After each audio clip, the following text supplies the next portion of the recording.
Jimmy Butler was on his way home, thinking it was going to be a rainy day. That is, until he encountered a kid selling candy in the midst of a storm. And in that moment, everything changed. On that autumn afternoon, the sky above Liberty Park looked troubled, as gray as it could possibly be, containing almost every shade of the color, and a light rain had already begun to fall on the city. Jimmy Butler looked exhausted after an intense training session with the Golden State Warriors. But the season was about to start, and he felt constant pressure.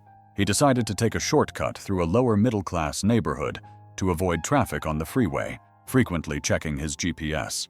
Jimmy's Porsche slowly made its way through the narrow streets lined with small, well-kept gardens and old cars parked on the sidewalks. Simple yet charming houses. The sound of light rain hitting the windshield created an almost hypnotic musical rhythm as he waited for the lights at the corner of Elm Street and Oak Boulevard to turn green. At that moment, something caught his attention.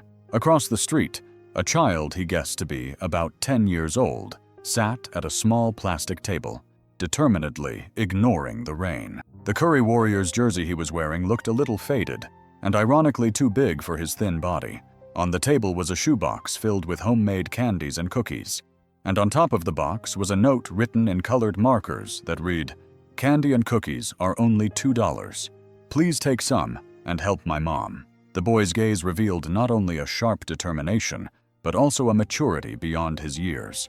The child approached several passers-by politely, trying to explain something. However, most of them continued on their way without stopping. When the light turned green, Jimmy hesitated for a moment, then decided to pull over instead of stepping on the gas. Something stirred inside him at the sight, and the determination and compassion his parents had taught him suddenly came to life in his eyes. Jimmy adjusted the hat and sunglasses he usually wore in public to maintain a certain anonymity and began to walk toward the boy's table. "Hello, friend. What are you selling there?" he asked with a sincere smile. The boy, not recognizing the basketball star in front of him, straightened up and said, "These are brownies and cookies, sir. I've been making them myself since my grandmother taught me how. I recommend them to you. Only $2, sir." "They look delicious," said Jimmy. "What's your name?" "Marcus, sir," replied the child. With a seriousness unexpected from someone so young, he held out his hand. "Why are you selling sweets in the rain, Marcus?" "Is it for a school project?" The boy shook his head and said, "No, sir." His expression suddenly changed to sadness as he continued talking.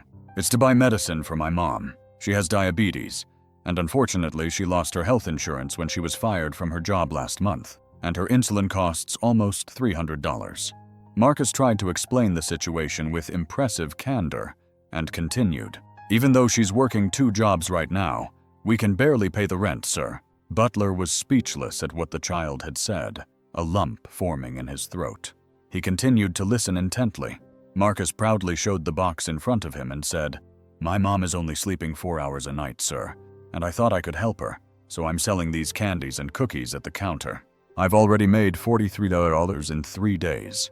During the conversation, the child's eyes focused on Jimmy, and he suddenly became excited, his eyes sparkling and widening. "Wait, are you Jimmy Butler?"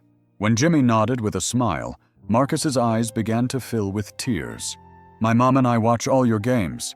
My mom works so hard that this is the only thing we can do together now," he replied. Impressed by what he said, and by how mature the child was, Jimmy took his wallet out of his pocket, said he would give him all the candy, and handed him a $100 bill. "Sir, that's too much," Marcus protested. Jimmy turned to Marcus as he walked back to his car with the box of candy in his hand, in a soft voice.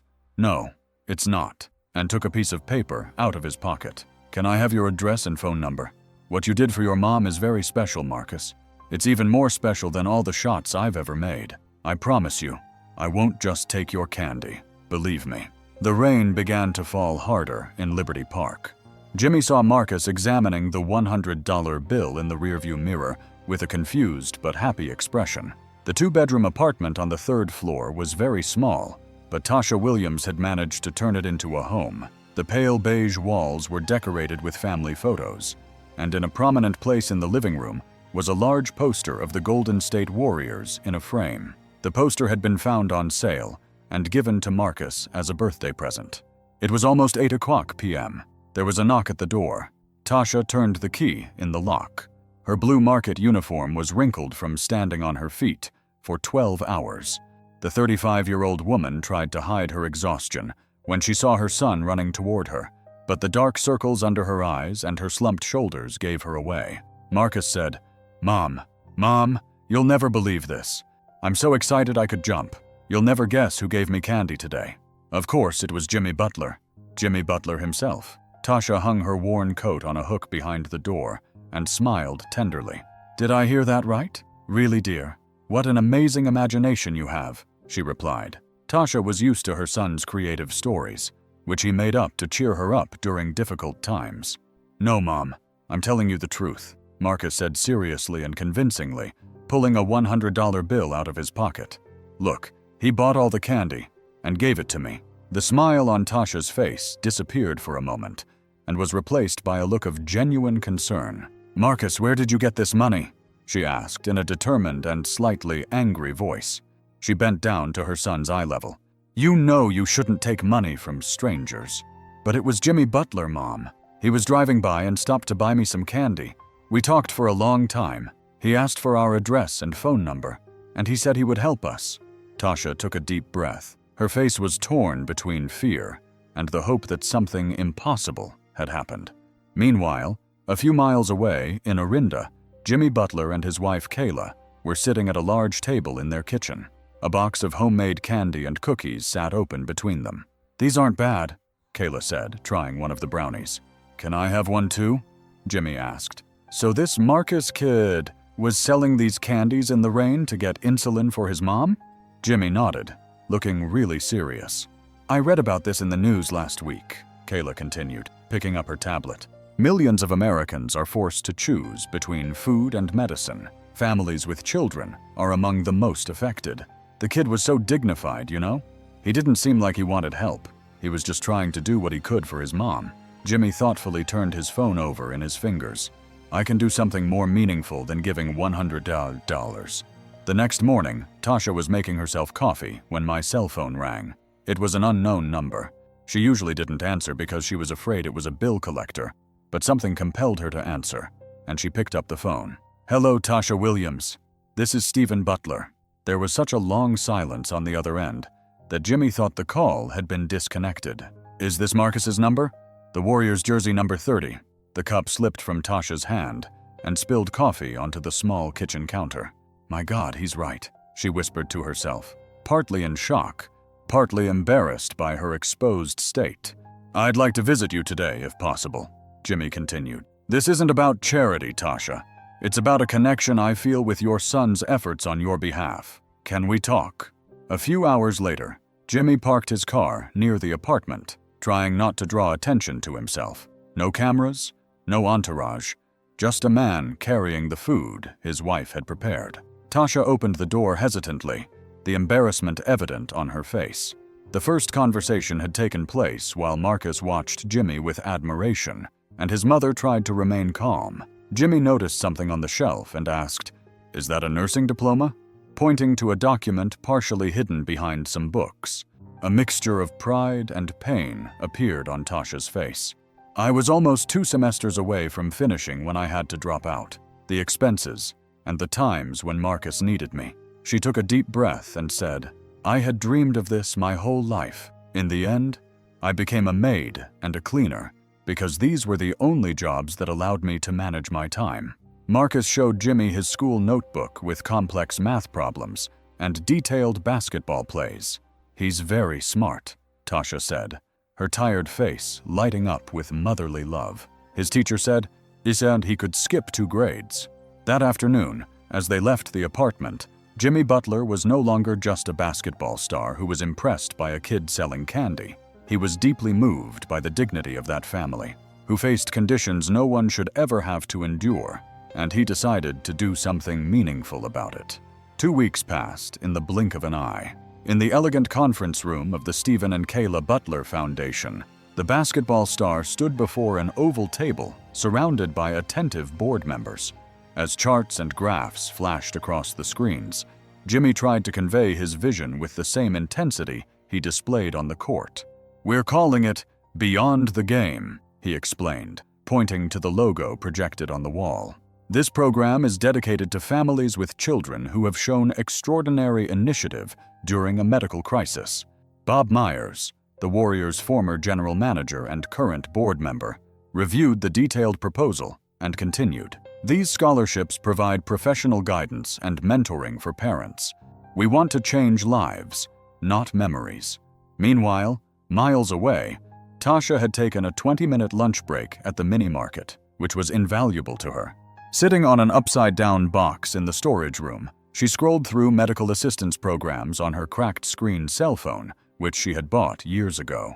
Every website displayed the same endless waiting lists or criteria that did not take her special circumstances into account. Her manager, Denise, appeared at the door.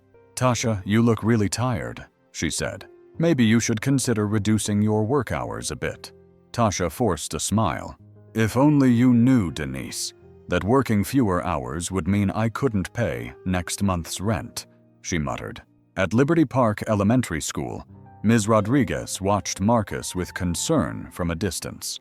It was the third time that week that he had fallen asleep in science class. After class, she said gently, "Marcus, is everything okay at home? You seem very tired lately." Marcus hesitated before answering. "I've been helping my mom bake sweets until late at night. We need to sell more so we can buy her medicine." His teacher and the school counselor, who was taking notes, looked at each other. This child was carrying responsibilities that were too heavy for his small shoulders. In another part of the city, Jimmy Butler was in the corridors of Liberty Park Community Hospital, where he met Dr. Sarah Chen, the medical director of the facility. Mr. Butler responded skeptically, saying that these families needed more than temporary assistance. They needed sustainable solutions. Jimmy smiled and handed him a file. "That's why I brought it, Dr. Chen. 3 drug companies, a 5-year budget, and a phased expansion plan. I'm not just paying for the problems." Dr. ETV examined the ETV documents one by one, raising his eyebrows in surprise as he turned the pages. That night, Tasha sat down on the edge of Marcus's bed. The building was quiet and peaceful, except for the traffic noise coming from the street and the hum of the old refrigerator. "They called from school today," she said softly. "Your teachers are worried about you." Marcus hugged his pillow. "I'm sorry, Mom. I promise I'll try not to fall asleep in class again." Tasha said, "It's not that, dear," and smoothed her son's hair. "You don't have to worry about medicine or bills. You're just a kid. Everything will be okay, Marcus. Believe me." "Yes, Mom. Everything will be okay," Marcus replied with a maturity that broke Tasha's heart. "I'll always be there to help you." Meanwhile, at the Warriors training center, Jimmy was talking to his coach. "Can I have tomorrow afternoon off? I have something important to do." The coach, who knew the star player's character well, nodded without hesitation. "You wouldn't ask for something like this, unless you had a good reason, Jimmy," he said. Tasha returned home, sat down at the kitchen table, and examined the nearly empty insulin vial in the dim light. She was doing impossible calculations with a calculator in her hand. She was trying to use every dollar and every drop of the life-saving medicine in front of her as carefully as possible. Suddenly, her phone vibrated. Tasha frowned and looked at her phone in surprise. It was the same day Jimmy Butler had invited her and Marcus to visit his foundation. Was it a coincidence? She no longer believed in coincidences or miracles, but maybe, just maybe, something extraordinary was about to happen. The Butler Foundation building in the center of Liberty Park was modern and inviting, but not overly flashy. Tasha and Marcus held hands tightly as they climbed the entrance stairs, both dressed in their best clothes. Marcus was wearing his father's shirt. His mother was wearing a simple but beautiful dress that she had saved for special occasions. Tasha nervously adjusted her son's collar and reminded him, "Don't forget to be polite." Marcus responded with a reassuring smile. "I know, Mom." The automatic doors opened, and standing in the lobby decorated with photos of children and families who had arrived was Kayla Butler herself. "Tasha and Marcus, we've been waiting for you," Kayla said with a warm smile. "Please come with me." As they walked down the corridor, Marcus felt a sense of unease, while Tasha began to feel her stomach tighten. What was happening? Kayla opened the door to a conference room and Tasha froze at the entrance. The room was full of men and women dressed casually, some of whose faces she recognized from Warriors games. And standing in the middle was Jimmy Butler with his characteristic smile. "Come in," said Jimmy, pointing to 2 empty seats at the oval table. Tasha sat down, shaking Marcus's hand, feeling completely out of place among these important people. "Tasha and Marcus," Jimmy began, standing up. "I'd like to formally introduce you to the Beyond the Game program." He pointed to the projection of the logo on the wall. "It's a program inspired by a kid selling candy in the rain." Marcus's eyes widened, and he looked at his mother in amazement. "But this isn't charity," Butler continued. "It's about recognizing determination and creating opportunities." A man in a suit stood up. "I'm Michael Trent from Insulin for All. Ms. Williams, we're launching a pilot program to provide discounted insulin to patients who don't have adequate insurance. We'd like you to be our first participant." Before Tasha could process this information, a middle-aged woman spoke up. "I'm Diana Rodriguez, director of the Liberty Park Science Academy. Marcus has demonstrated extraordinary talent in mathematics. We would like to offer him a full scholarship to our program for gifted young people." Then Dr. Chen, whom Tasha did not yet know, "The community hospital will provide free and comprehensive follow-up care for diabetes treatment." And finally, a bald man introduced himself as the Human Resources Manager of the Liberty Park Medical Center. "Ms. Williams, we noticed that your academic records are incomplete. We would like to offer you a position as an administrative assistant in the nursing department with flexible working hours and assistance in completing your bachelor's degree." Tasha spoke in a hoarse voice, tears silently streaming down her face. "You don't know what it means to be treated with respect.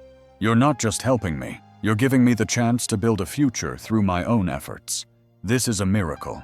6 months later, the transformation was evident. Tasha now had color in her cheeks and renewed energy, happily dividing her time between working at the hospital and attending evening classes. Her diabetes was finally under control. Marcus was doing exceptionally well in his new school program. His project on the application of mathematics in basketball had gained recognition at the regional science fair. That night, they were VIP guests at a Warriors game. During halftime, a video was shown on the Jumbotron screen telling their story and highlighting the impact of the Beyond the Game program. The program had reached 4 more families in Liberty Park. When the announcer revealed that a portion of the ticket proceeds would be donated to the program, the entire stadium erupted in applause. After the exciting game, Marcus handed Jimmy a carefully wrapped box backstage. "These are brownies made from my grandmother's recipe," the boy said shyly. "I thought you might want some more." Butler smiled and accepted the gift box filled with delicious-looking treats. "With that talent, maybe you should open a bakery someday," he said with a smile. Marcus replied, "Actually, I'm thinking of going into medicine or engineering, but whatever I choose, I want to help people like you." Jimmy watched his mother and son walk away, hand in hand, proud that this rainy afternoon had turned into something much bigger than he could have ever imagined. In his heart, he knew that he wasn't the one who saved Tasha and Marcus. Their determination had inspired him to create something meaningful and lasting. The miracle wasn't what Jimmy Butler did for a family, but what he awakened in all of them, the ability to turn small acts of kindness into changes that will go far beyond the game in the years to come. Would you stop for a child in the rain? Let us know in the comments, and don't forget to share and subscribe if this story touched you.